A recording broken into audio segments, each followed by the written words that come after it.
Spears, and you're listening to True Talk Radio, the only place to be. Welcome to the Howie Silbiger Show on the True Talk Radio Network. Get in on the conversation. Call 1-877-669-1292.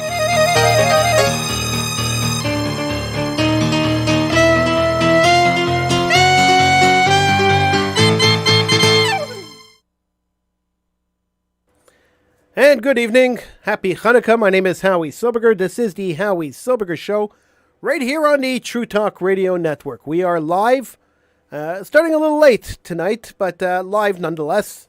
You could call in. Number to call, 1-877-669-1292. That's 1-877-669-1292. Tell your friends, tell your family. The Howie Silbiger Show is on the air right now. Before we start, let me remind you that we now have we've joined the people at Patreon, so now we have Patreon, and we are ready to take your donations. We are ready for you to support the Howie Silbiger Show. Just go to patreon.com/Howies, patreon.com/Howies, and support the show. The show is, of course, heard 2 nights a week at least, on Sunday nights and on Tuesday nights right here on the True Talk Radio Network. It is live, and you could call in. The number to call, 1-877-669-1292. That's 1-877-669-1292. That's the number to call to get in on the conversation. Of course, if you're watching on Facebook or on Twitter or on YouTube, you can always just put a message into the message box. And I will see those messages pop up, and I will be able to respond to them on the air. I'd prefer to talk to you, simply because this is a talk show, and talking to you would probably be a little more fun for the listenership, at least, than just messaging back and forth. But if you feel that you have to message and you don't want to call in, you could do that too. 1-877-669-1292 is the number. So it is Hanukkah, first night of Hanukkah. I'm happy to be here, and I'm going to ask you the question I've asked for the last 20-odd Hanukkahs. I mean, it's been a little more than 20 Hanukkahs. I've asked the same question when I've done the Hanukkah show here on the True Talk Radio Network. And the question I have to ask to you is, who in the world today would you say is a Maccabee? So, we all know the story of Hanukkah. The story of Hanukkah was that the Maccabees rose up and they beat the oppressor. They beat them. They reclaimed their Jewish land. They rose up when other people were ready to give in. They were ready to just say, all right, forget about it. We'll let the rulers of the land, the people who have conquered us, we will allow them to rule us. We will bow to their idols. We'll just cooperate with them, because it's easier to cooperate with them than it is to fight back, right? We need an effort. We need to be committed to fight back. So it's much easier to just allow them to oppress us. And so the people who were oppressing us, the Assyrians at the time, they were very happy with the people who were saying, all right, let them oppress us. Who cares? But there was this one family, the Maccabees, who said, no, no, no. Our religion is important, our nation is important, and we are not going to sit by and allow an oppressor to rule us. We're not going to sit by and allow an oppressor to erase our history. And so they fought back. And so the miracle of Hanukkah, the miracle that we commemorate on Hanukkah, is not only the victory of the war, because once they beat, the Maccabees won the war. That was a miracle. There was no way for them to win the war, and suddenly they won. So that was miraculous. But on top of that miracle, when they went to rededicate the temple on the Temple Mount, they found oil to light the menorah that was only good for one day. See, the oil had to be purified, and there was a whole ritual the oil had to go through. And they only found one vial of oil that should have lasted for just one day. They said, well, the heck with it. We have oil for one day. Let's put the oil in for one day. We'll worry about tomorrow. But today we have the oil, and let's light up the menorah and let's say that we reclaimed our land. And they went and they relit the menorah. And the oil miraculously burned for 8 days. So 8 days was about the period that it took them to purify more oil. And the oil burned for 8 days. And thus, the miracle of Hanukkah. But the miracle goes even farther than that. So if you really want to understand what Hanukkah is, it goes even farther than the 8 days that the oil burned that should have burned for 1 day, but it burned for 8 days. It goes even farther than that.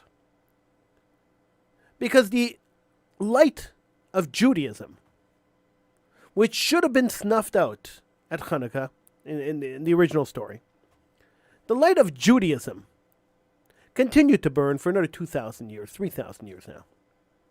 And continues to burn today. So the miracle isn't only the miracle of the menorah burning for so long.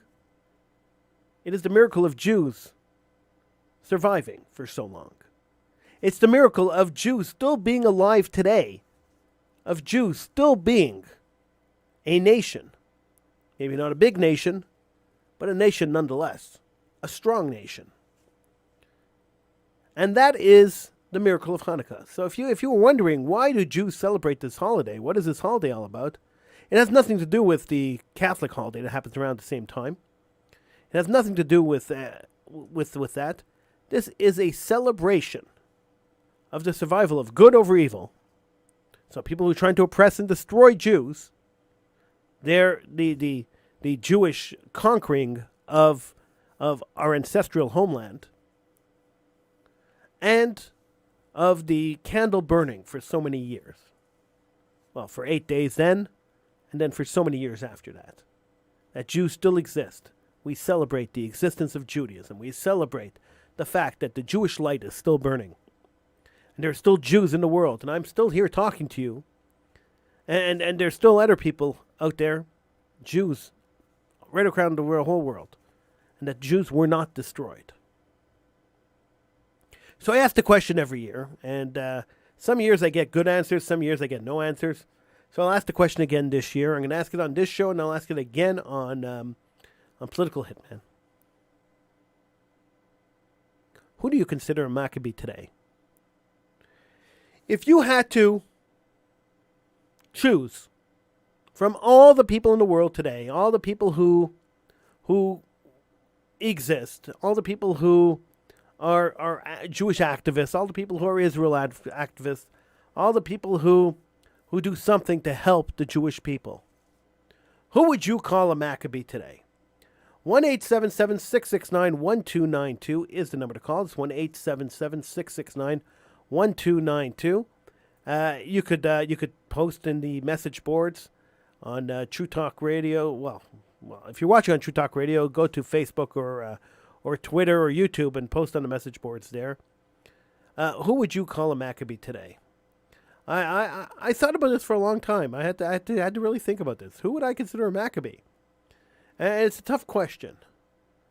And it doesn't have to be a Jewish person. It could be somebody else. It doesn't really have to be somebody Jewish. And I struggle with this question every year. That's why I ask the question every year, because I struggle with it every year. Who would I consider a Maccabee? I'm thinking about it. I still don't have an answer for you. Believe it or not, I'm asking you the question, and I still don't have an answer. But I'm thinking about it, and I will have an answer for you. By the end of the show, I'll have an answer. But I want to hear what you guys have to say. 1-877-669-1292. That's 1-877-669-1292. I'm Howie Silbiger. This is the Howie Silbiger Show, right here on the True Talk Radio Network.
the Howie Silbiger Show on the True Talk Radio Network. Call 1-877-669-1292.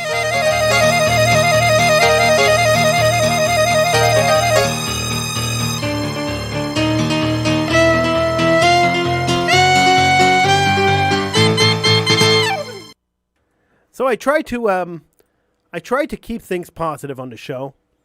It is Hanukkah time. We're supposed to be happy. I'm going to try to keep things positive, but there's a lot of stuff happening in the world that's not so positive. And stuff that I think it's important that we talk about. Stuff that I think we should talk about. So, obviously, I was going to talk about the impeachment of Donald Trump, but I did a special show for that. We did a show on the night of the impeachment. If you didn't catch it, you could catch it on the archive. Just take a look at the Howie Silbiger Show page on Facebook, or on YouTube, or anywhere that you can watch this, and the archive is there. So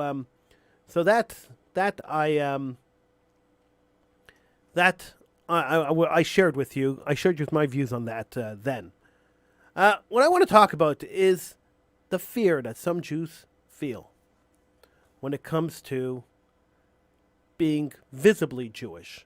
So we all know what happened at York University. We all know the anti-Israel group went out there and they harassed the Israel group, and then the Israel group got maligned for it.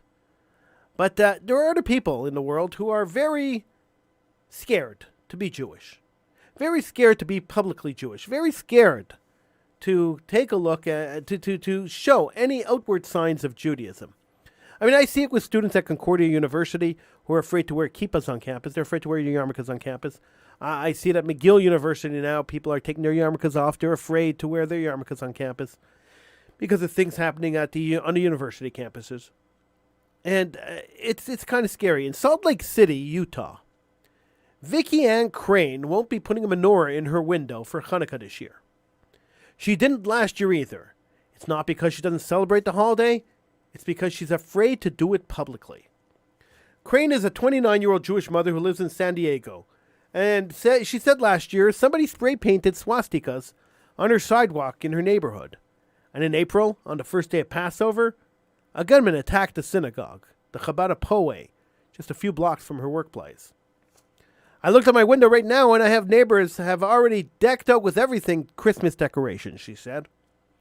But if I put a menorah in my window, I'm afraid that someone's going to break my window or hurt me or my wife. In a recent survey of American Jews by the American Jewish Committee, 1 in 4 respondents said that they would avoid certain places, events, or situations out of fear for their safety or comfort as a Jew. Nearly a third of the more than 1,200 recipients said that they avoided publicly wearing, carrying, or displaying things that might help people identify them as Jewish. These events are part of a larger trend. The number of anti-Jewish incidents across the United States as a whole rose 57% in 2017, according to an audit by the Anti-Defamation League, the largest single-year increase on record, and the second highest number since the league started tracking such data in 1979. According to the FBI, from 2016, the last year for which figures are available, 54.4% of victims of anti-religious hate crimes were Jewish. There have been 3 synagogue attacks in a little over a year: the Poe Synagogue, a synagogue shooting in Hale, Germany, and the Pittsburgh Tree of Life synagogue shooting in October of 2018, which left 11 dead. It was the deadliest attack on Jews in U.S. history. During Hanukkah, it's traditional for Jews to light the menorah and place it in the front window, symbolizing the hard-won freedom of the Jewish people to practice their faith without fear of persecution. Displaying the Hanukkah menorah in the window is a time-honored tradition, said Dr. Stephen Baim, the American Jewish Committee's Director of Contemporary Jewish Life. The message is very inspiring, one for America as a whole, about religious freedom and tolerance, and Jews having the right to their fate. But with anti-Semitism, anti-Jewism on the rise, the Deseret News talked to more than 50 Jews around the world. I got this from Deseret News. This is where the article comes from. So Deseret News, they talked to more than 50 Jews around the world, from the U.S. to Israel to the U.K., about whether they'll put a menorah in the window this year. Several Jews told the Deseret News that Like Crane, they wouldn't be putting a menorah in their window this year due to fear for their own safety and that of their family. Some asked the news to identify them only by their first names out of concern that they could be targeted. Because of childhood and young adult experiences, as well as fear for my family, I hide my Hanukkah decorations, said a 33-year-old Stephen, who lives in the San Francisco Bay Area. You can only see them from the inside. I even strategically block line of sight from the windows. We normally put on an electric menorah right on the house every year, but for the last 2 years I've been afraid to do so, said Brenda Clavero, a 64-year-old in Union, New Jersey. My concern is that my grandchildren will be here and could suffer from an anti-Jewish attack on my home. Colby, who lives with his family in Oregon, agreed. I have never, not ever, done so and probably won't start this year. I've never felt comfortable publicly sharing my Judaism, especially around the holidays. Anti-Jewism has been part of my world since birth, he told Deseret News. Abigail Essman, a 59-year-old journalist, says she splits her time between New York and the Netherlands for work. When she's in New York, she feels completely safe, she said. But Holland is a different story. I would feel uncomfortable with my neighbors looking at me with my menorah in the window and knowing I'm a Jew, said Essman. I would be afraid of being attacked in the streets, throwing stones in my window, having my house set on fire. Now, some Jews expressed fear, but said that rising anti-Jewism has actually made them more committed to putting a menorah in their window this year. I am definitely more afraid to put my menorah in my window than I ever have been before, said Michael, a 33-year-old graduate student in New Jersey. I will also definitely put it in the window. Jonathan Reutenberg, who's 23 years old, lives with his family in Ottawa, Canada. He agreed. We light our Hanukkah candles near the window because of a traditional Jewish custom of publicizing the miracle that the candles stand for, said Reutenberg. We will not allow hatred to deter us from taking pride in our heritage and who we are. It's more important than that ever for me to place our menorah in a visible spot, said Matt, a 32-year-old based in Minneapolis, Minnesota. I want my daughter to celebrate Judaism, to be proud of our heritage and traditions, not to be afraid and to hide who we are. Others say they feel strongly that America is a very safe place to be Jewish and that they feel completely comfortable putting a menorah in their window. They emphasize that Jews should not be seen as helpless victims and that many Jewish communities have taken steps in recent years to fortify their synagogues against such attacks. For the life of me, I don't understand this, said Mike Goodspeed in New York City. I live in Brooklyn, the home to all the anti-Jewish violence. Not only am I not afraid, I'll be attending a ton of large public lightings at a menorah. I'm openly Jewish and never been afraid to show it, he said. Rabbi Avremel Zippel, the program director for Chabad Lubavitch of Utah, said he'll be putting a menorah in his window this year, like every year before. In fact, he hosts an annual event in Salt Lake City called Jewish Heritage Night with the Utah Jazz, in which he lights a menorah on the court during halftime at a basketball game in front of more than 18,000 spectators.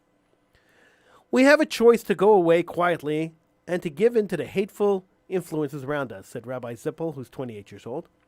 Or we could be like the Maccabees and decide to light our menorahs more proudly than ever and see to it that just as the flame of Hanukkah burned through thousands of years of Jewish history under tremendous persecution, it will burn just as strong and even stronger today. The Deseret News also heard from several non-Jewish Jews who said that they were planning on putting menorahs in their windows in solidarity with the Jewish people. I'm not Jewish, but I'll be celebrating Hanukkah in my house in solidarity with the Jewish community. I had mixed feelings about putting a menorah in my window, but whatever persecutions the Jewish people suffer, they don't suffer it alone. And neither would I, said Daniel Anspa, a 33-year-old who lives in Fresno, Texas. There's historical precedence for this. In 1993, in Billings, Montana, a series of anti-Jewish incidents culminated in a brick being thrown through the bedroom window of Isaac Schnitzer, a 5-year-old Jewish boy who displayed a drawing of a Hanukkah menorah in his bedroom window. His mother reported the incident to the local paper, which printed a paper menorah along with an editorial urging people of all faiths to display the menorah in their window in solidarity with the Schnitzer family and the Jewish people. Vandals broke the windows in some houses and businesses who displayed the paper menorahs, but people continued to display them. Rick Smith, store manager of Universal Aesthetics, posted a message on his signboard saying, "Not in our town. No hate, no violence, peace on earth." While the events in Montana made national news and were widely celebrated as powerful examples of interfaith solidarity, some Jews say that non-Jews putting menorahs in their windows would make them feel uncomfortable. Stephen from the Bay Area said that while the gesture may be well-intended, the idea of non-Jewish appropriating a Jewish tradition as their own does not sit right with him. It would be better if they could just hang signs of support and come out on Hanukkah events as allies, he said. Rabbi Levi Welton, who's 36, of New York City, agreed. I believe having a non-religious symbol to express solidarity would be more inclusive and better suited to unite people of all religions and no religions, he said. But Crane, back in San Diego, said the gesture of support from non-Jews would make her wife feel safer in the neighborhood. It would be nice to feel safer and to not be the only Jews presenting for miles. I hope they research and learn a lot about the holidays and Judaism in the process, she said. Everybody should take time to experience Hanukkah. Crane said she looks forward to lighting the menorah with her wife this year, but she'll do so in the privacy of her living room, shrouded from public view. But she hopes maybe one day, perhaps, when she has children of her own, she'll feel safe enough to light the menorah and place it proudly in their family's front window. What a sad story. How horrific is it that people are afraid to display public signs of Judaism? How horrific is it that Jews in 2000 almost 20 could say that I feel very uncomfortable putting up anything Jewish or showing any signs of my Judaism because I'm afraid people will break my windows and attack my house right in the middle of the United States of America. How scary is that? So the rabbi who lights the candles on the court during a basketball game in Utah, he's a Maccabee. If all the Jews in Utah were afraid to put menorahs in their windows, and he goes out and he lights the candles during halftime of a basketball game in front of 18,000 people who aren't necessarily Jewish, then he is a Maccabee. 1-877-669-1292 is the number to call.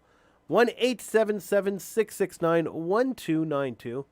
I'm Howie Silbiger. This is the Howie Silbiger Show, right here on the True Talk Radio Network.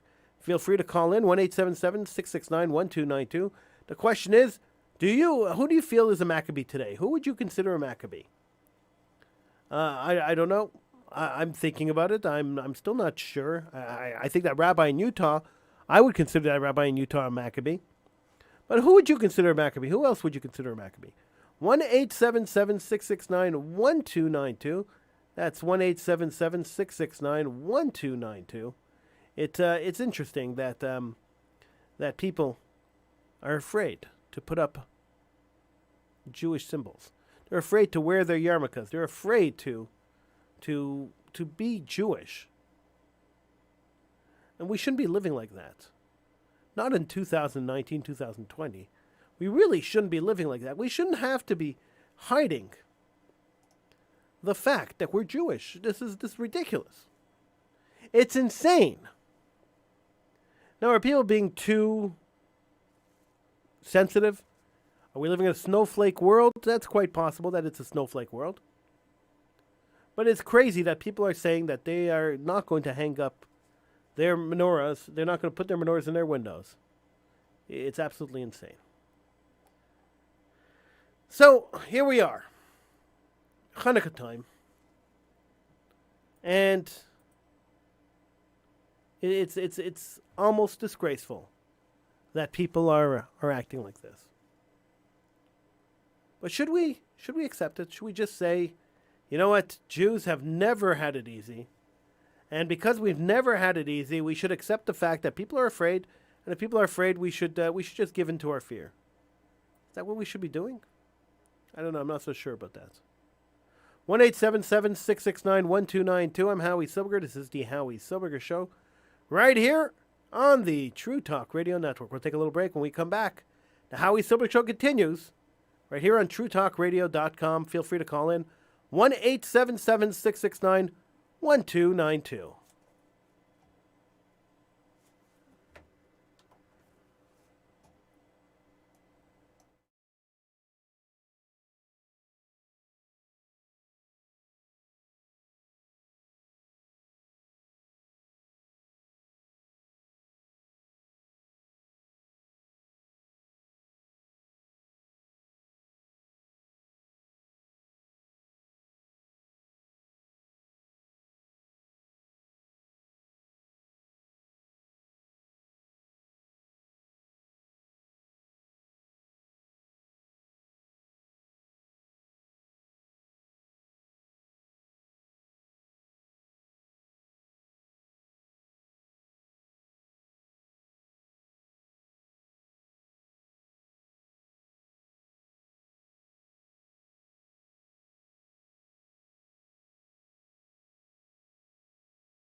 Call 1-877-669-1292.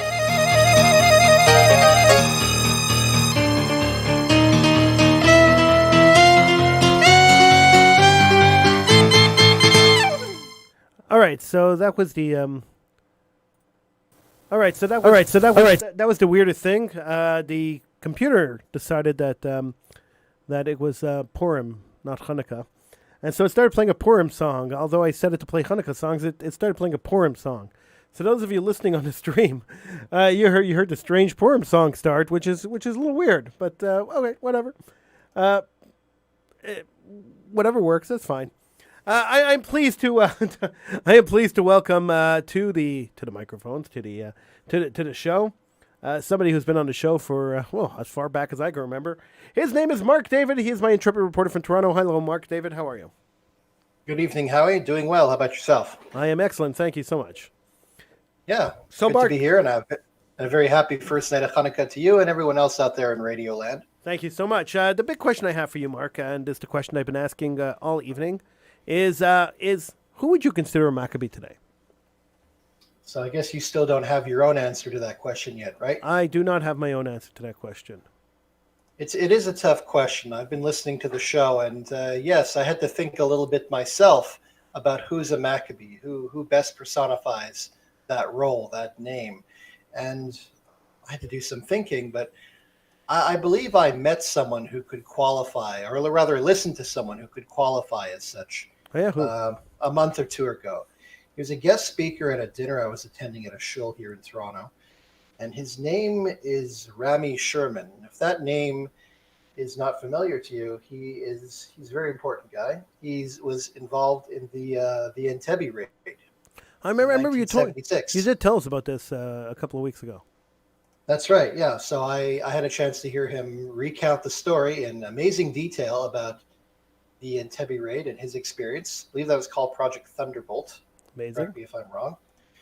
And he was under the command, of course, of the late Yoni Netanyahu. And he told his story, and I thought about him like, who is a Maccabee? Who is someone I can think of that could be a Maccabee?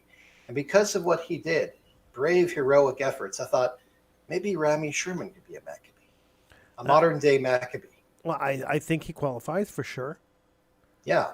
Who else would you consider a Maccabee? Is there anybody else that comes to mind? Not offhand, but I know we've had this. I know we've had this conversation for probably 11 or 12 years already. We have every Hanukkah. And each year you struggle to answer the question yourself. I can't answer the question. Even this year, I'm having a problem answering the question. Because nobody you can think of. There aren't very many people out there who are doing anything that's worthy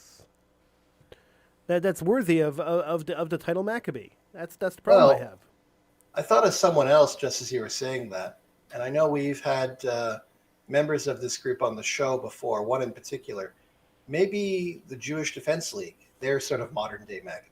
What do you think about that? So they are fighting the good fight. Yes, they are. And they do get maligned a lot by the lefty Jewish community. Yes, they do. Rightfully or wrongly, and mostly wrongly. I mean, this whole situation at York University. And, yes, I heard about it. I know we haven't talked about it at all on the show, but we should. We should really be talking about it. Where a Jewish speaker came to campus and was interrupted by Arabs, which happens quite a lot right across North America.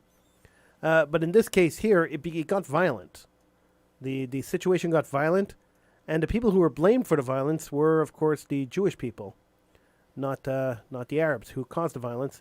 And the Jewish group on campus was suspended from being on campus, which is outrageous. And the Jewish doesn't make any sense to me. And the Jewish Defense League was, of course, blamed for the whole thing, right? So, whereas I don't even think they were involved or even present. So how could they get blamed? Probably not, but they were blamed for the whole thing. So there you go. Well, it's the same way that I was blamed for a couple of students who at Concordia University decided to interrupt the Arabs' anti-apartheid week, and I was blamed for that. I wasn't. You as an individual were blamed for that. I was blamed for organizing it, although I had nothing to do with it. They blamed me for organizing it, and it's funny how some of these people are very quick to point the finger, whereas sometimes the people they accuse are in no way involved. I was in no way involved in that particular protest. I was no way involved. I happened to have been there. I was there. But being there doesn't make me involved in coordinating and organizing it. I mean, just because I was there, you could be just in attendance or lending your support or something. Doesn't mean you arranged it. I was there. I happened to have a class that night at Concordia, and and I went to see what was going on, and so I was there, and I ended up covering it for the Montreal Jewish News, which was a legitimate site that I had. But there you go. This is what was happening, right? So you got to vote. Jason messaged on Facebook. Mayor Levy Weinstein is a modern day Maccabee. He's the head of the Jewish Defense League in Canada, and also Donald Trump. He said Donald Trump is also a Maccabee. So do you agree with Donald? What's the explanation for that? What's the explanation for Trump being a Maccabee? Meyer Weinstein, yes, he's been on this show before. We've heard him, share many opinions with us, shared many interesting stories. Yeah. But what's the argument for Trump being a modern day Maccabee? This I'd be interested to hear about. My guess for Trump is that he didn't move the American embassy to Jerusalem. That's true. He did that. He has been pro-Jewish. He just had a proclamation. He just signed an executive order, trying to stop anti-Jewism on campus. That's being masked as anti-Zionism by declaring That's also very good. By declaring the Jewish people a nation. I mean, we didn't need Donald Trump to declare the Jewish people a nation. We know we're a nation, but by Donald Trump doing that legally, what he did was he gave legal recourse to people on campus if they're being discriminated against because of their Israel support, over being discriminated against because they're Jewish, right? So there were been incidents on campus where people were discriminated against because they're Jewish, but it was masked as Israel discrimination, as anti-Israel, but it was just because they were Jewish. So this new decree that he passed stops that kind of masking of Jew hatred as anti-Israel rhetoric. So that's where I think Jason came up with Donald Trump. He just answered on Facebook. He says, "Yep, that's what it is." Okay, well, if you put it that way, I mean, again, I admit, and most of our listeners know this, not a big fan of Trump, but these are good reasons. The Republicans as a whole support the Jewish people, and to get that support, that confirmation that we, as are a nation, of course, something we already know, we are a nation, the Jewish people, but to get that from one of the highest orders in elected office today, that certainly means something. Hey, look, you could be a big fan of Trump or not a big fan of Trump, and that's actually probably as irrelevant as anything else in this conversation. The idea that Trump is all evil is not a true idea. It's not really the truth. Trump is not all evil, and there is good that Trump has done as president of the United States. He may be a pig, and he may be a lot of other things, and nobody's going to argue the fact that Trump isn't a nice guy. He never was, and he's been around for years and years and years, and he's never been a nice guy. So to argue the point that Trump isn't a nice guy, okay, fine, he's not a nice guy. But you don't have to be a nice guy to be president. In fact, it's better if you're not a nice guy when you're president. Absolutely. So Trump not being a nice guy is not the criteria of is he's a good president or not a good president. So hating him because he's a pig, or hating him because he's anti-women, or hating him because for 1,000,001 other reasons that you'd want to hate Donald Trump, that's fine. You don't have to love the president, but we could admit that the president did do he committed the right move when he recognized Judaism as a nation, and we have to admit that there are things that he's done for the United States people, for people of the United States, that have been good. I mean, he hasn't been a bad president for domestically for the people of the United States. As I understand it, the employment rate is at an all-time high under Trump. And I thought he was just, bloviating when he said that. But it turns out, no, it is true. It's actually true. Yes. Unemployment's at an all-time low. Unemployment's at an all-time low. Employment's at an all-time high. The economy is booming. And this is not leftover from Obama. That's all BS. That's all PR BS. This is Trump policies, Trump's actions at work, which is what's causing people to go back to work, people to be making money. This is all Trump, and nobody can take that away from him. You can impeach him all you want. You could call him whatever names in the world that you want to call him. It doesn't take away from the fact that he's been a good president of the United States. He has done some good for the United States. There's no hiding that, and the proof is all out there. He might be a bit of a showman when he's saying it. Okay, Yeah, I that's get fine. that. He wants to show off a little bit because he knows he's done something good, something right. But if you look at the numbers, the real information, the data, it's true. Every bit of it is true. Well, there's nothing wrong with a little bit of chest thumping when the chest thumping is warranted. I mean, Or justified for that matter. Yes. I don't see a problem with chest thumping. I mean, if people want to sell themselves and people want to blow up their egos, that's fine with me. I mean, why not? Just do a good job. If you're a politician, do a good job, and you could chest thump all you want. That's fine. Help people, Okay. save people, and be a good person. That's all. That's it. Be a good politician, not a good person. A good politician. Because I don't care how Yeah. good of a bad person you are. Be a good politician. Yeah. And in that respect, the employment rate, economy, other things, it's doing fine. So there I you mean, go. again, not a fan of the person, but if you take that out of the equation, things are working. Yeah. That's what the American people need. And that's what they need, and that's what they want, and I'm very happy that that's what's happening. Of course. Nice to have a little prosperity. So, Mark David, you Yes, sir. have for the last 11 or 12 years on this radio program, That is correct. That is true. nearly every week, you have given us a on-the-mark news report. That is true. And Hanukkah is not going to be any different than any other time that we've been on the air together, where you are going to give us an on-the-mark news report, whether you're ready for it or not, Mark. Well, Howie, as you and our many listeners can attest to, what you see is what you get. And with me, you always know what you're going to get.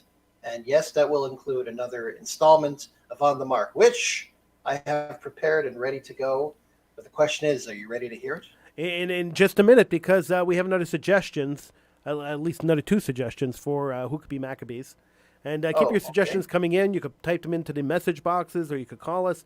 1-877-669-1292 is the number to call if you want to call us, or you could type them into the message boxes on YouTube, on Facebook, on Periscope. Just type them into the message boxes, and they'll pop up on my screen here. So Jason, once again, is recommending Danny Danon at the UN. He is the American ambassador to the UN, or former American ambassador to the UN, Nikki Haley. Not bad suggestions there, and who could be Not at Maccabees. all. Not bad at all. All right, Mark, let's go for an on the mark. You're gonna have to do your own music again because I'm just too lazy. And we appear to be operating on a budget. So yes, I'm well equipped to provide my own intro music. All right. Even though I've supplied you with a clip. But nevertheless, Yes, you have. the show must go on. You see, you know why we can't play the clip? Because the music that you gave me is commercial music. And is that right? And since we're now broadcasting on Facebook, YouTube, and Periscope, if I play commercial music on the show, which is why I don't play the music, even the music I have permission for, I don't play on the social networks. That's why. True. That's why you have the screen come up that says we're on break. We'll be back in a couple of minutes. I'm playing music on the stream because I have permission to play the music on the stream. But if I play it on the commercial networks, what happens is they will mute the rest of the show. Oh boy. Oh, they'll You mute can't the allow whole that. show, and I really don't want them to mute us. So I'm not going to play unless you have original music that we have permission to play. I'm not going to play your music to start off your segment because even 3 seconds of music will get us muted. Remember Oh geez. the universal music. Yes, I remember incident. that well. We did run into a little bit of a problem with those guys. Yeah, and we ran into the problem simply because we played 12 seconds of a Beatles song. Oh, 12 seconds. I'm not sure who's more overzealous. Those guys or YouTube. Sometimes YouTube content creators run into that very same problem. Yeah, so Fortunately, there are some YouTubers who've actually made music and sound effects that everybody can use in their videos. So I may look into some of that because that's royalty free. You're encouraged to use it. So I'm going to take a look at that. In the meantime, if I make my own music, you can use it whatever you want. oh, thank you so much, Mark. And the music we use to intro the Howie Silbiger show and to go in and out of breaks is music that was designed that was composed for us in our That's studios that we recorded. So so nobody could argue with me that I stole the music from someone because I was there during the creative process. We are the music makers, and we are the dreamers of dreams. That's the beginning of a very famous poem. I have I'll no read you idea the what rest poem that I'll read you the rest sometime. It's very interesting. is. Who wrote the poem?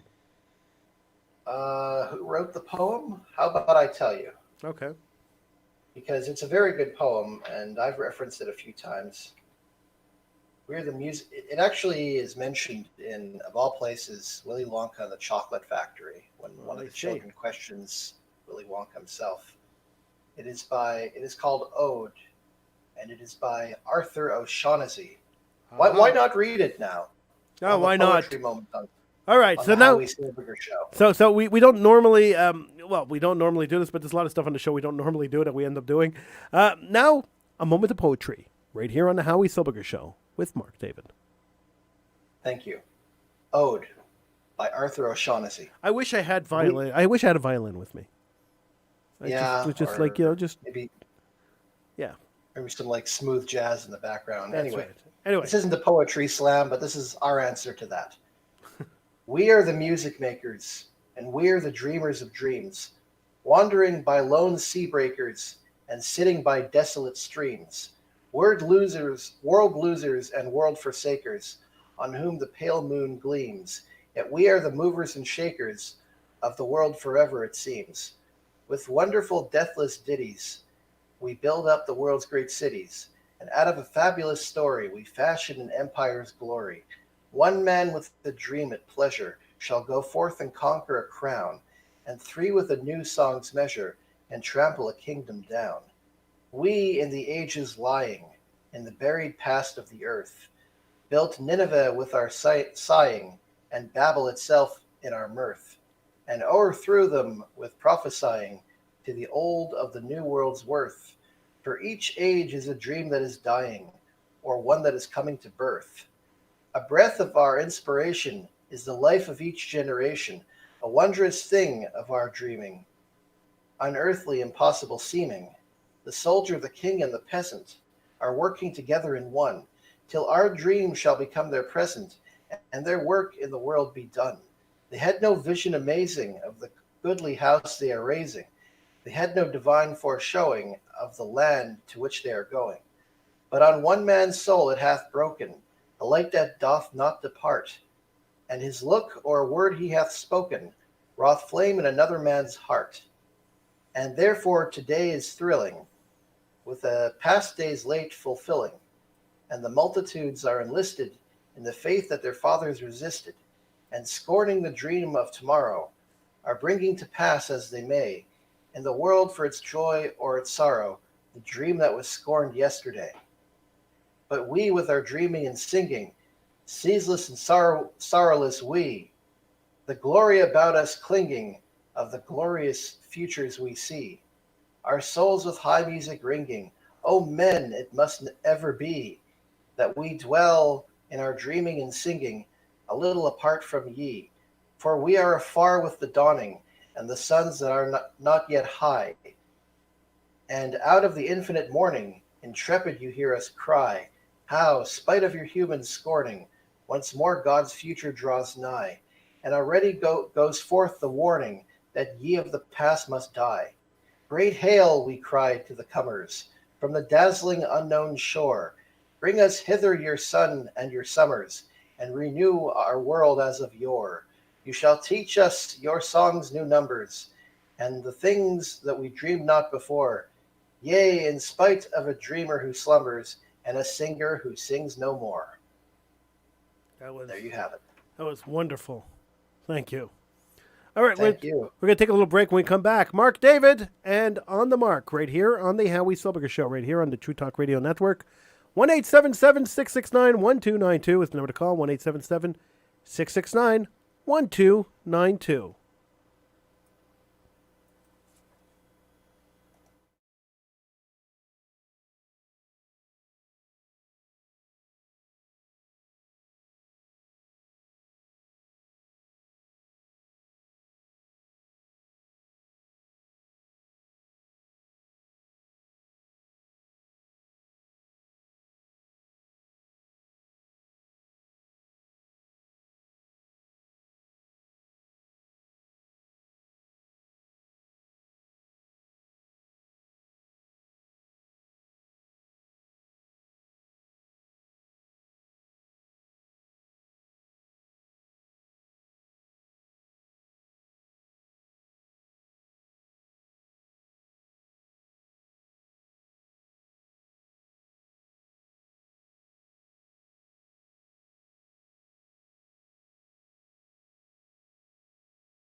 This is the Howie Silbiger Show on the True Talk Radio Network.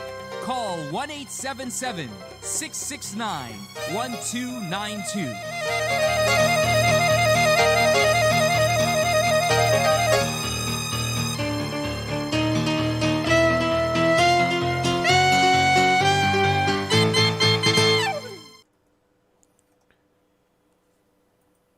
And welcome back to the True Talk Radio Network's Howie Silbiger Show. My name is Howie Silbiger.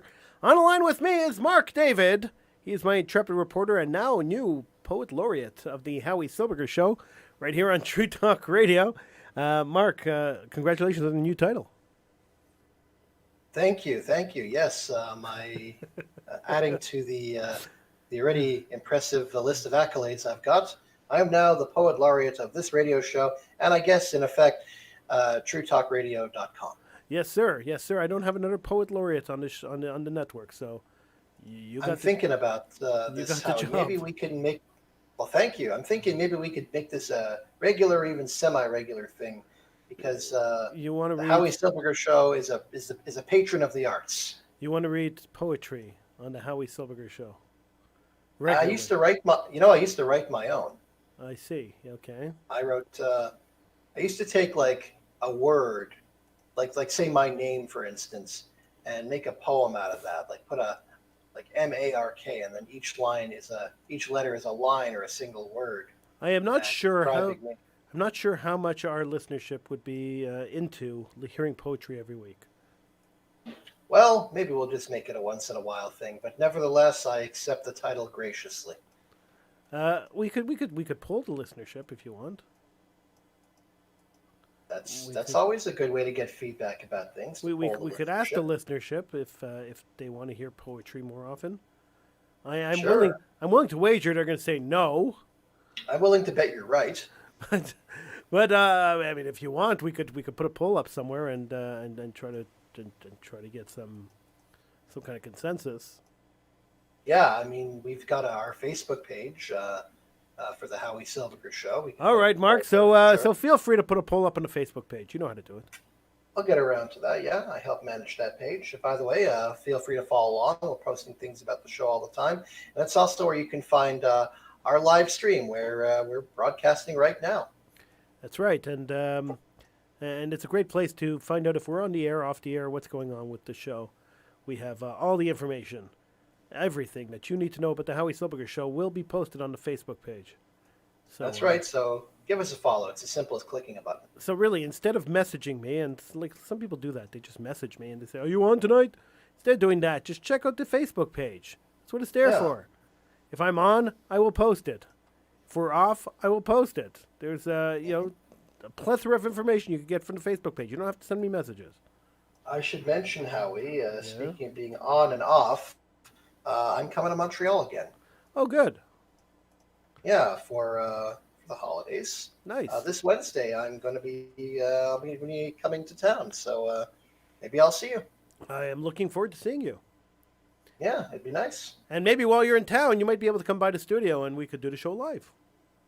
You know what? That would be very interesting. I'd welcome the opportunity to do that. Depends on what's going on with family, but we'll see. If I can make it, I will. All right, great. So Mark David has a story for us before he has the on Mark. He has a story for us that he wanted to share. Yes, absolutely. So, Howie, earlier in the show, you were talking about the issues people were having with displaying their menorahs in the front windows of their homes. Right. So, I'm not sure if our listeners know, but I live in a basement apartment, which I've dubbed the York Hill Theater. And I have windows, but they're very small and they don't exactly look out onto the street. So you may be wondering, what's a person in that situation to do when they're lighting a menorah for Hanukkah? So I've got my own solution to this. Yeah, what are you doing? So here's what I do. I light the menorah as anyone else would, and I use Instagram as my window. I'll take a picture of my menorah with the candles, and Instagram becomes my virtual window. Also, the post will end up on Facebook too, so that everyone can see my menorah. Cool. And I mentioned this to a rabbi friend of mine. He thought it was brilliant. It is a great idea. I like the idea. It is. I've been doing it every year since I've had Instagram. So if you want to follow along and see how that looks, at Mark E. David 7 on Instagram, It's Mark with a K. So there were And there were all along. there were 6 other Mark E. Davids before you. There may have been. I just happen to like the number 7. Oh, okay. I was just curious because Yeah. it seemed awfully weird that you would have number 7 for Mark E. David. Yeah, I'm sure there may be others out there, and if there are, what's up, guys? Hope you're doing well. But I like the number 7, and it looked good there, so I put it up. All right, so let's get on with the On the Mark. Yes, of course, with our amazing theme music written by me, so we can avoid the legal loopholes. That's It goes right. a little something like this. Dun, dun, dun, dun, dun, dun, dun. This is On the Mark for December 21st, 2019. I'm Mark David, and here comes the news. That's so funny. We've all heard, yeah, I know, right? We've all heard stories of emotional support animals, or ESAs for short. These special animals help to alleviate a symptom or effect of a person's disability. The animal of choice is usually something conventional, like a cat or a dog. But one man in Iowa has a very different type of ESA, and he's howling at the local authorities to be able to keep it. The Huffington Post reports that Matthew Stokes of Waterloo, Iowa, is often seen accompanied by Drifter, a coyote pup who he says is a dog in a coyote's body. Drifter was an orphaned pup looking for a pack, and Stokes effectively became his pack. When Drifter first arrived on Stokes' property, Stokes was suffering from a bone infection in his foot. Stokes gave the abandoned coyote a home and received Drifter's affection in return, which he said aided his recovery process while also helping to manage his depression and anxiety. Unfortunately, Drifter was later apprehended by a neighbor and brought to a wildlife sanctuary. This is not an emotional support animal. This is a wild coyote that he took out of the wild and decided to make a pet, said Tracy Bell, director of Wild Thunder Wildlife and Animal Rehabilitation Sanctuary. Stokes later obtained a letter from his physician stating that Drifter is an emotional support animal. He is currently in the process of applying for a U.S. Department of Agriculture license to keep a dangerous animal, he said. He's also studying a provision of Iowa law that will let him keep Drifter as an educational animal. While it's nice to hear that this coyote pup aided this man's recovery from a serious illness, Drifter is still young, and when his predatory instincts kicked in as he gets older, that could spell trouble. Yeah, he's still a wild animal. He is a wild animal. He's young right now. He's growing, but once he gets older, that could lead to trouble. Yeah, I hope not, because for the guy's sake, I hope not. But you never know. Yeah. If you're going to get an emotional support animal, stick to like a cat or a dog. Those are usually fine. Yeah, or an alligator. I think someone once had an emotional support bird, and I think specifically it was a chicken. There was an alligator that ran loose in Montreal this week. I heard about that. I saw that, and I'm like, how the hell did an alligator get to Montreal of all places? And some guy just walked up. Some guy just walked up, picked him up, and carried him to his car. I was just like, okay. Yeah, I wonder what was up with that. I'm like, Montreal's the last place on Earth I'd expect to see an alligator. Really? Montreal's not Florida. Florida is where the alligators are. So you've never been to the Montreal swamps? You've never been to the swamps? I don't think so. You've never been to the Montreal? Never been to Montreal Everglades? Well, is that out in the East End or something, or the West End? They don't exist, Mark, because alligators aren't natives to Canada. Absolutely, they're not, unless they're in like a zoo or something. Yeah, it's a little cold. That's when they're in the captivity. A little cold in Canada for alligators. Just a bit. Just a tad, a smidgen.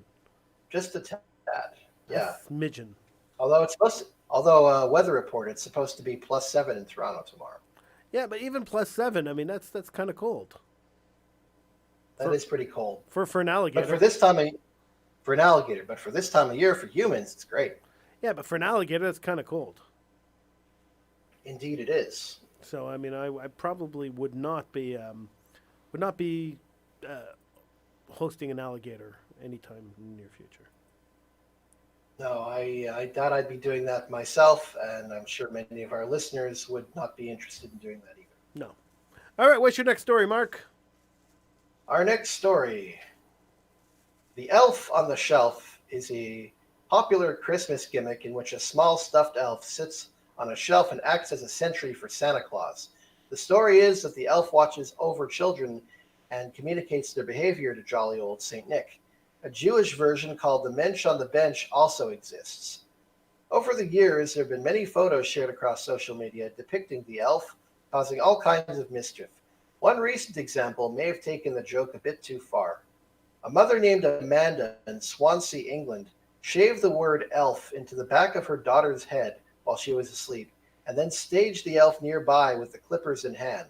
The goal of this prank was to ensure the child remained well behaved for the next 3 years.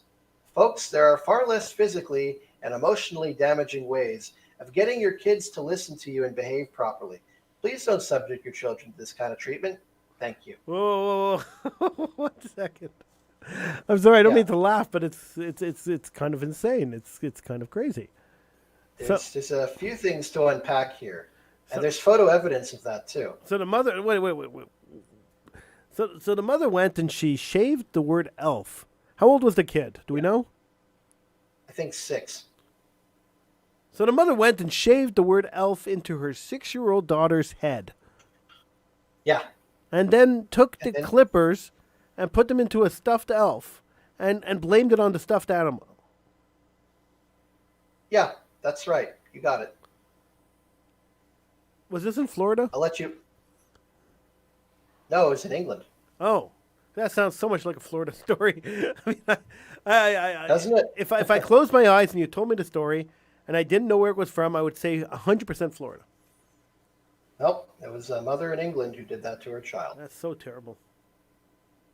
It's so that'll leave emotional scars. I mean, That's girls really most of the time, but not always, have longer hair, and to shave off most of that kid's hair and shave a word into their head just to get them to behave. I'm sorry. Some people would say that borders on child abuse, but I'm not an expert in the matter. Yeah, I'm not an expert either, but I would say that that's not normal behavior. No, there are better ways to get your children to behave and listen to you. And please, for the love of God, don't do that to your kids. Thanks. All right. What else do you have? Yeah. Well, On the Mark is committed to helping you win with words. Our word of the week is mitachism, a noun whose definition is excessive or wrong use of the sound of the letter M.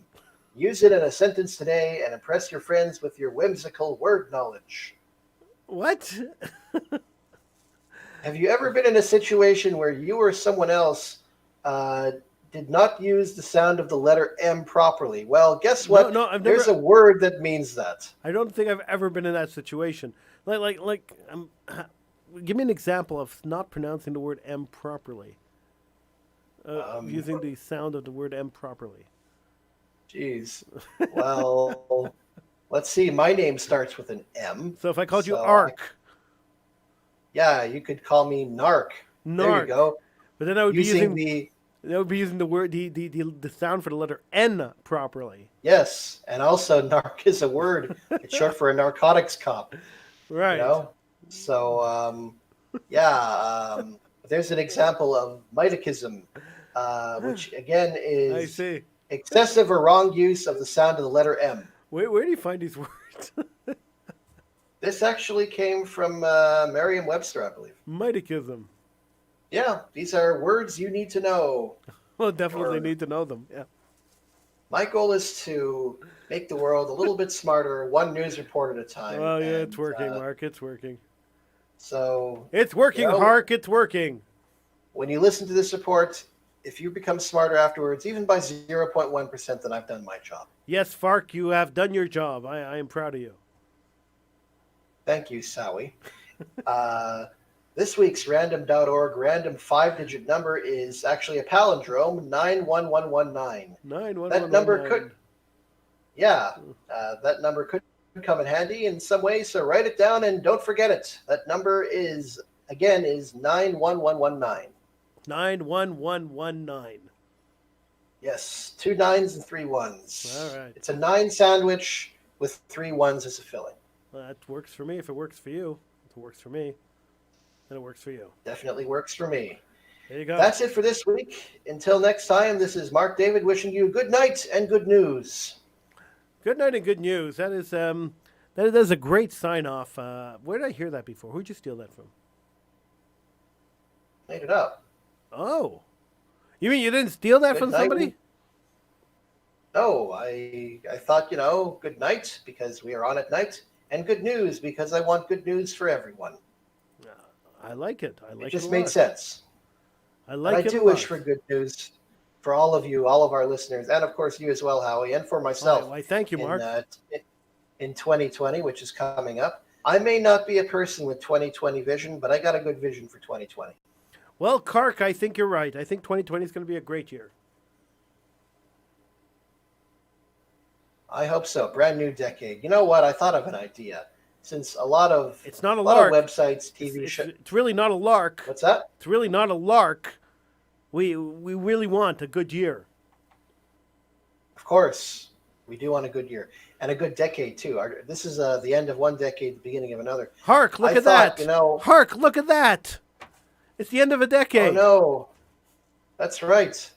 That's right, Zowie. And I thought maybe we could discuss some of our favorite moments on the show over the past decade. Sure, why not? All right. Show's been on for longer than that. But yeah. The show's been on for 2 decades, but the last decade has been the fun decade. I'll tell you something. I was talking with my friends about So you've been on for 11 years. One sec. You've been on for 11 years. On this show, right now, this is going into your 12th year on the show. That's right. That is more than half your life. Or it's a third of my life. It's a third of your life. It's not half your life. You're a little older than that, but it's a third of your life. Yeah. That's a long time to be doing this show. I've been doing this show more than half of my life. You've been doing the show a third of your life. Now, it's a long time to be doing anything in general, really. It's true. All right, so here's the question. Yeah. Okay, so you wanted to talk about the your favorite moments on the show. So what would you consider your favorite moment on the show? 11 years on the show, almost 12 years now. What was your favorite moment on this show? Where to begin? Well, a lot of things can happen in it. There has been a lot over the years. We've done a lot. A lot of things can happen in a decade, and we have a lot of these things recorded, and we've played them at various times for one reason or another. But I think my favorite moment, and this is something that made us all laugh, is when I did ads for the show that were parodies of popular songs, and then I had to sing them. And we did most of them in one take. And then afterwards, we would just laugh our heads off as we put them into the system to be broadcast immediately afterwards. So that was your really favorite show moment? One of my favorite show moments. Out of all the years that we've been here, that was your favorite stuff? I mean, that was fun. Don't get me wrong, but there's been a lot of really crazy stuff that's happened on the show. It's hard to pick a favorite, and yes, a lot of crazy, bizarre things have happened on this show. That's one of my favorites. Another one was when we decided to have a sports section on the Mark and follow a Little League baseball team in a small town in Massachusetts. Yes. And follow their progress throughout the season. And at the end of it all, we got an interview live on the air with the manager of the team, and he was a really good sport about it. John Moulton, his name. Shout out to John Moulton if you're listening. You actually remember the guy's name. I couldn't for the life of me remember his name, but you remember his name. Okay. It was just such a crazy thing. You can't help but remember it. And I know we've talked about this a dozen times, if not more. I've never replayed the clip because I don't know what month it happened in, and I'm not going through 11 years of archives to find it. So. I think it was sometime in the summer or fall. But anyway, yeah, it would take us forever to find the clip. But yes, it was a very memorable moment. And that was another moment where we got off the air and we just looked at each other and just burst out laughing. Can't believe we did that. I mean, you came up to me and said, "See if you can find the guy." I'm like, seriously? I'm like, yeah. So I put it together and we did it. Now imagine how the guy felt. Here, a random radio station from Montreal. In Canada. Canada is calling him about the Little League team that he coaches with his 8-year-old daughter on it. Yeah. That's right. And that's funny. He was a really good sport about it, so we give him a tip of the hat for that. He was awfully confused, that's for sure. He was extremely confused that a talk radio show in Montreal, Canada, had been following his team. A talk radio show that, by the way, is not even about sports. That's right. It's not even a sports show. A talk radio show. And even if it was a sports show. On a Jewish radio station. Yeah. Even if it was a sports show, Mark, even if it was. It would still be pretty bizarre. It but the fact that it's not makes it even better. True, very true. Of the three of us who are usually here on the show, I'm the only sports fan. Sheldon isn't. You definitely aren't, and Nope. you've mentioned this frequently. No, not at all. Not even a little bit. Yeah, we covered unusual sports on the show aside from Little League baseball. Yeah, there was underwater chess boxing. That's right. Chess boxing, yeah, where you can win by checkmate or TKO. Yeah. And underwater hockey. Underwater hockey, the Underwater Hockey League, yeah. Which is a thing. And we also used to give a weather report, giving weather from places you've never heard of but actually exist. That's right. Basically, I had to comb through the various pages of the Weather Network's website and find weather reports for places that literally no one has ever heard of. That was fun. Yeah, we've done a lot of bizarre stuff on this show. But some of the stuff we've done on the show has been actually not bizarre, and has actually helped the community. We took on Federation, and we saved the Jewish school system. We took on the Y. We lost that battle. The Y opening on Shabbat on Saturdays. We took on the Y. Yep. We've done a lot of very important things. My favorite thing, though, that sticks out, when I think about all the stuff that we've done. Sure, the Y thing was important, and the fighting Federation to keep the schools Jewish was important, and fighting Bialik to keep Bialik Jewish was important. But out of all the things that really stick out was Tel Aviv University. So no, I'm sorry, Haifa. It was Haifa University. So they had a gala of some sort years ago, maybe 10, 12 years ago. And the gala's banquet, at the end of the gala, was not going to be kosher. And our listenership is a very militant listenership. And I don't really have to rally them to get up and do something before they get up and do something. So I got onto the show that night, and I said, listen, this university is having Haifa University is having this event. It's coming up, and their event is not going to be kosher. And the Consul General of Israel is going to be there, and I think it's inappropriate for the Consul General to show up at an event put on by a Israeli university that's not kosher. If we're going to be a Jewish state, we have to be Jewish, and we have to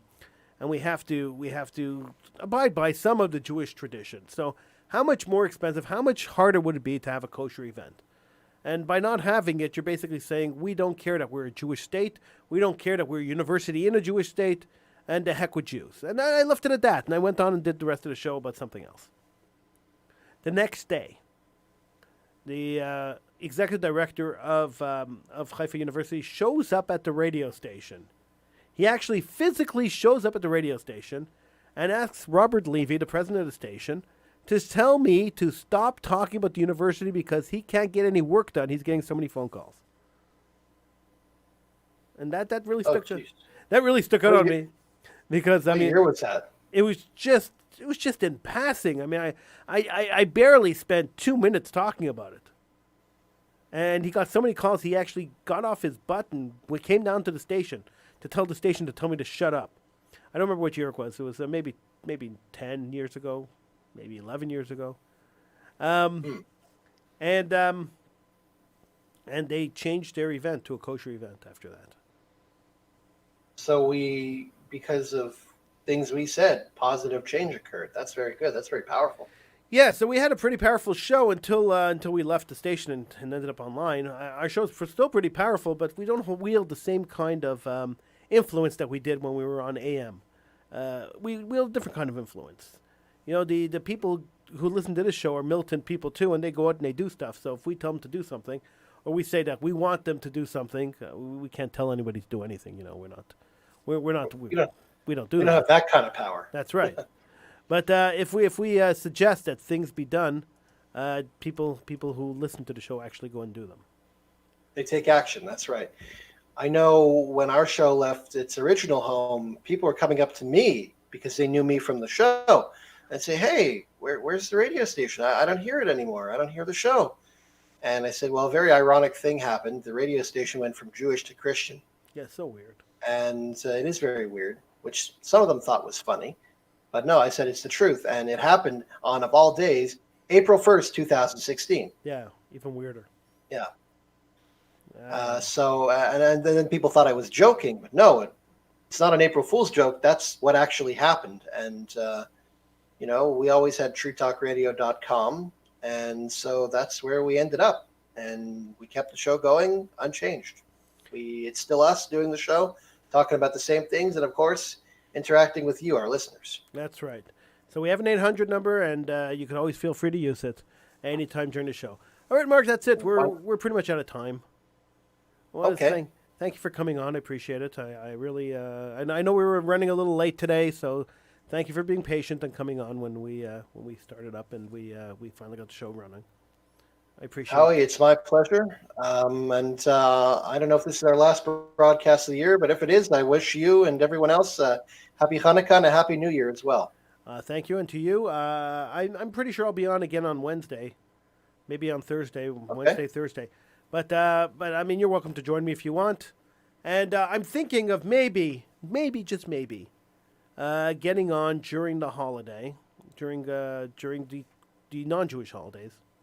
Maybe coming on maybe Wednesday. That's the day of the holiday, and doing a show because there are a lot of lonely people out there, and maybe they need our company. So if you're around, that's very noble of you. If you're around and you want to join us on Wednesday, I mean, you're more than welcome, Mark. Because there are a lot of lonely people out there, and maybe they just need the company. So I'll be traveling and spending time with family. I'm actually traveling to Montreal, as I said earlier in the show, but.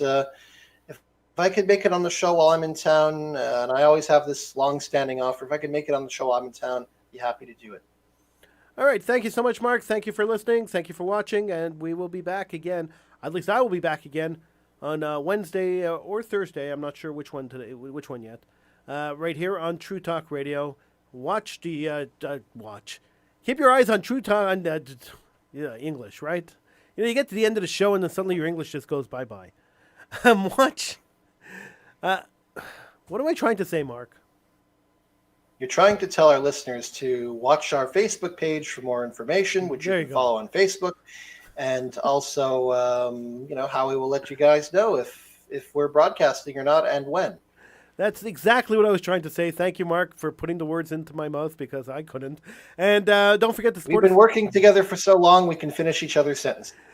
Don't forget to support us on Patreon. Patreon.com/HOWIES. Patreon.com/HOWIES. We could use the help. We could use the support. Thank you so much. We'll see you again later on in the week. I'm Howie Silbiger. He's Mark David.